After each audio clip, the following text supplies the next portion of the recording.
任何組織因為換屆而出現人事嘅更替係屬於正常嘅。我留意到個別嘅立法會議員表示唔會去參選下屆立法會選舉。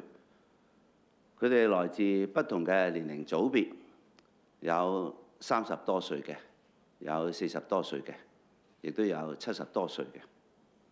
佢哋有各自嘅原因，包括家庭原因啦，希望更加專注自身關注嘅事業，又或者學術進修，亦有希望薪火相傳，有人接班等等。呢啲都係佢哋嘅個人選擇，我尊重佢哋嘅決定。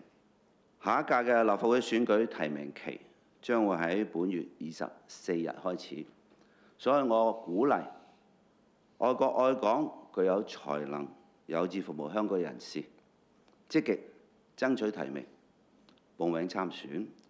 我亦都呼籲市民踴躍投票。特區政府會確保選舉公平、公正、誠信，亦都會安全有序進行。